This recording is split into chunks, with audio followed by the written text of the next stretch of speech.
అందరికీ నమస్కారం. గత కొన్ని రోజులుగా నడుస్తున్నటువంటి వరి ధాన్య కొనుగోలు రబీ సీజన్లో అనేకమైనటువంటి అంశాలు తెర మీదకి వస్తున్నా ఈ ప్రభుత్వం పట్టించుకోకపోవడం అనేది చాలా దారుణమని తెలియజేస్తా ఉన్నాను.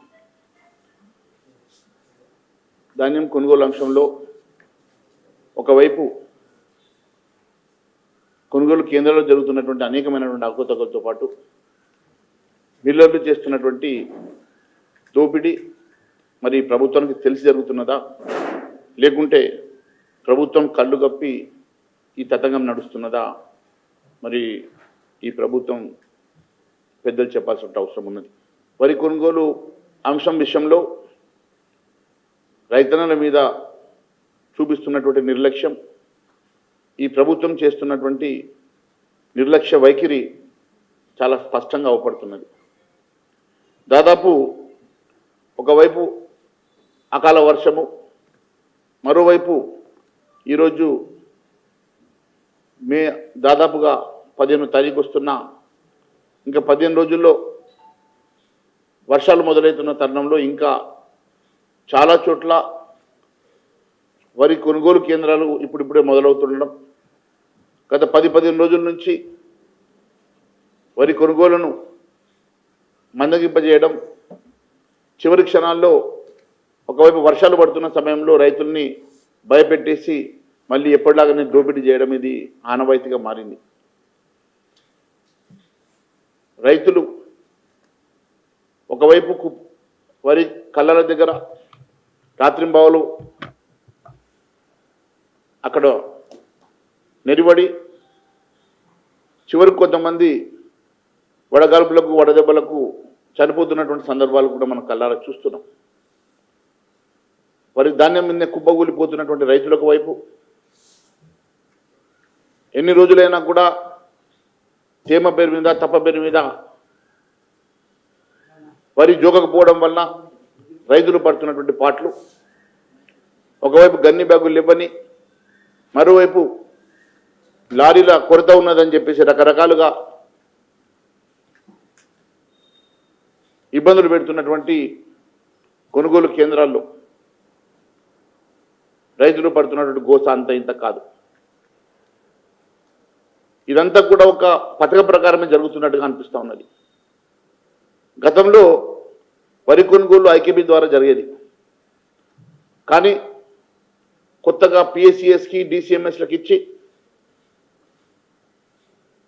రాజకీయ అన్ఎంప్లాయ్మెంట్కి ఒక తోవ చూపించి ఎవరి మనుషుల్ని వారు రిక్రూట్ చేయడం వలన ఈ దోపిడీ మొదలైన సంగతి చాలా స్పష్టమవుతున్నది.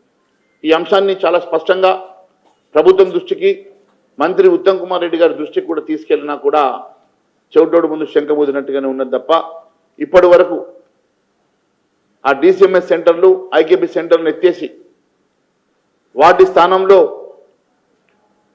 ఐకేబీ సెంటర్స్కి ఎందుకు ఇవ్వడం లేదు అని చెప్తే పిఎస్సిఎస్ సెంటర్లు కోఆపరేటివ్ సొసైటీస్, అది నాన్ ప్రాఫిటబుల్ ఆర్గనైజేషన్, రైతులకు ఉపయోగపడే విధంగా వారి సంక్షేమానికి ఉపయోగపడే విధంగా పనిచేయాలి తప్ప అవి కూడా ఒక బిజినెస్ సెంటర్లుగా వ్యాపారం చేసే వ్యాపార ధోరణితో చేయడం వల్లనే ఈ అవకతవకలు అవినీతి జరుగుతున్నదని చాలా స్పష్టమవుతున్నది.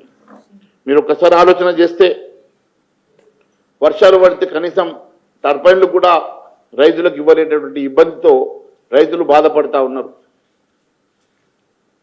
గిల్లిదండ ఆడే కొంతమంది ఆటగాళ్ళకి డిఎస్పీ పోస్టులు ఇచ్చి కోట్ల రూపాయల విలువైనటువంటి భూముల్ని ప్లాట్ల రూపంలో ఇచ్చేటువంటి ముఖ్యమంత్రి గారు అన్న దాత అయినటువంటి రేయింబోలు కష్టపడి ధాన్యం పండించేటువంటి రైతు ధాన్యం మీదనే కుప్పగూలి చనిపోతే కనీసం 50 లక్షల నష్టపరిహారం కూడా ఇవ్వాలని ఆలోచన రాలేదు, కనీసం పరామర్శించే ఆలోచన రాలేదు, కనీసం దాని మీద ఎందుకు ఈ రకంగా జరుగుతున్నటువంటి కనీసం దాని మీద ఒక ఎంక్వైరీ కూడా చేయించే పరిస్థితులు లేదు.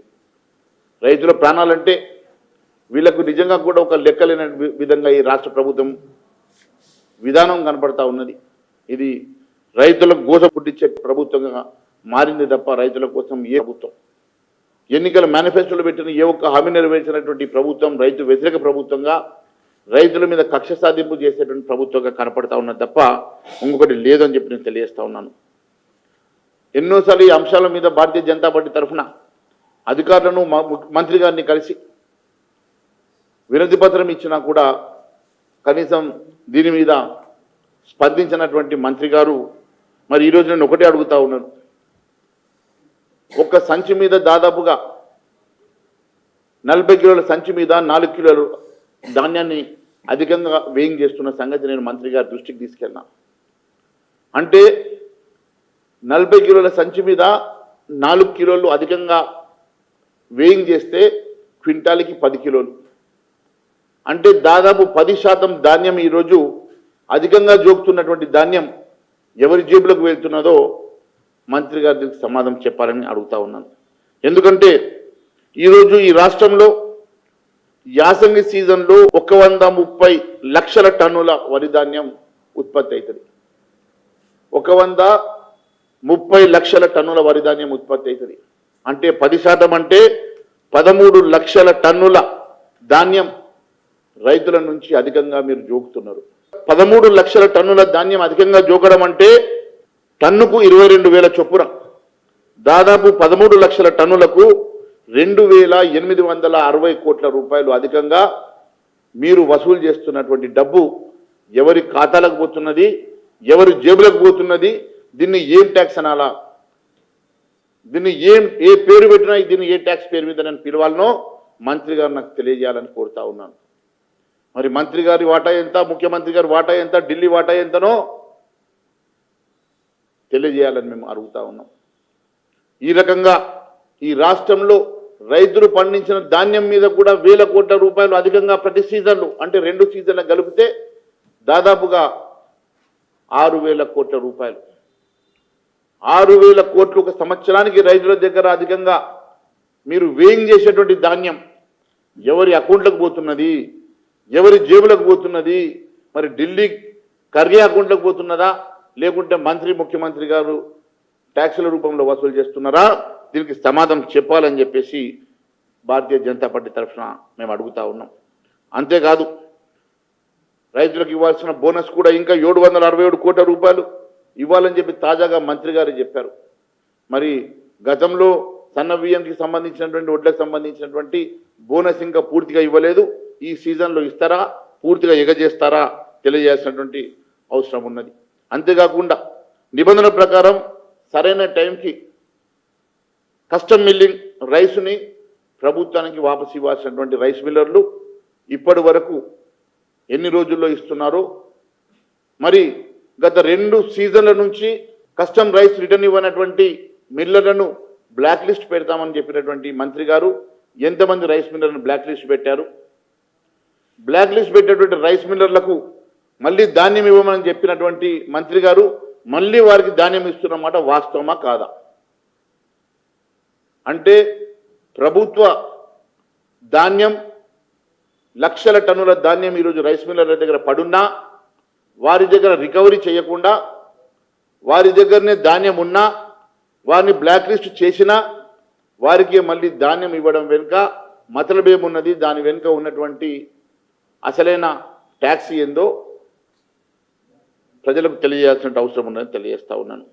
అంతేకాదు మిల్లర్లు 2 సంవత్సరాల నుంచి అంతకుముందు కూడా మీరు టెండర్ వేసి మరి ధాన్యం కొనుగోలు కోసం టెండర్ వేసి మరి రికవరీ చేస్తామని చెప్పినటువంటి మీరు మరి ఆ టెండర్ తీసుకున్నటువంటి కాంట్రాక్టర్లు నడవలోనే వెళ్ళిపోతే వారి డిపాజిట్ని ఫోర్ఫిట్ చేసి వారి మీద కేసులు పెడతామని చెప్పినటువంటి మంత్రి గారు నిజంగా వారి డిపాజిట్స్ ఫోర్ఫిట్ చేసిండ్రా, వారి మీద కేసులు పెట్టినరా, మరి ఎందుకోసం మనం కేసులు పెట్టలేదో, ఎందుకోసం రెవెన్యూ రికవరీ చట్టం ప్రకారం రికవరీ చేయలేదో దీనికి సమాధానం చెప్పాలి. దీని వెనుక ఉన్నటువంటి మతలబు ఏందో కూడా తెలియజేయాలని చెప్పి అడుగుతా ఉన్నాం.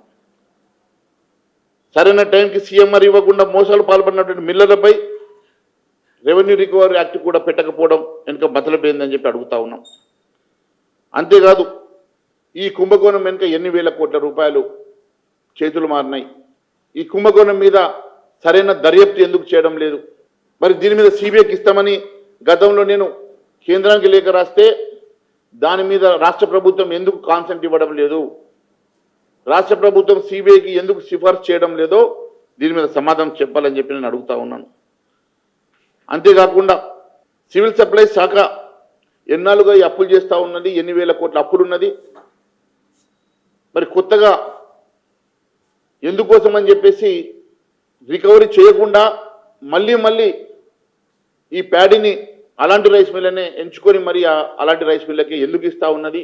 ఇప్పుడు అధికంగా జోకేటువంటి ఏదైతే రైతుల దగ్గర తీసుకున్నటువంటి వేల కోట్ల రూపాయల ధాన్యం మరి ఎవరి దగ్గర జమ అవుతా ఉన్నది, ఎవరి అకౌంట్లో జమ అవుతా ఉన్నదో దీని మీద దర్యాప్తు చేయాలని చెప్పేసి మేము డిమాండ్ చేస్తూ ఉన్నాం. అంతేకాకుండా ముఖ్యంగా బీఆర్ఎస్ 10 ఏళ్ల కాలం పాటు పౌర సరఫరా శాఖను నాశనం చేసిందని 58,000 కోట్ల అప్పు చేసి 11,000 కోట్ల రూపాయలు నష్టాల పాలు చేసిందని చెప్పినటువంటి ముఖ్యమంత్రి గారు, పౌర సరఫరా శాఖ మంత్రి ఉత్తమ్ కుమార్ రెడ్డి గారు గతంలో మీడియా సమక్షంలో చెప్పి ఇప్పటి వరకు దాని మీద ఎందుకు ఎంక్వైరీ చేయడం లేదు, ఇప్పటి వరకు దాని విషయంలో ఒక ఎంక్వైరీ కమిటీ వేసి నిజ నిర్ధారణ ఎందుకు చేయడం లేదు, దాని వెనుక ఆ నష్టాలకు కారణమైనటువంటి వ్యవస్థ మీద ఎందుకు పూర్తిగా ఒక కమిటీ వేసి విచారణ జరిపించడం లేదు, మరి ఎందుకోసం అని చెప్పేసి కాంప్రమైజ్ పాలిటిక్స్ చేస్తూ ఉన్నారు, ఎవరిని కాపాడడానికి కోసం ఈ కాంప్రమైజ్ పాలిటిక్స్ చేస్తూ ఉన్నారు, దీని వెనుక జరిగినటువంటి చీకటి ఒప్పందం ఏమిటి, మీ మధ్యలో ఉన్నటువంటి మరి గత కేసీఆర్ సర్కార్ పాపాలను కాంగ్రెస్ పార్టీ ఎందుకు మోస్తున్నది, దీని వెనుక ఉన్న మతలబేందో ప్రజలకు తెలియజేయాలి, దాని మీద ఒక ఎంక్వైరీ వేయాలని చెప్పేసి భారతీయ జనతా పార్టీ తరఫున డిమాండ్ చేస్తా ఉన్నాం.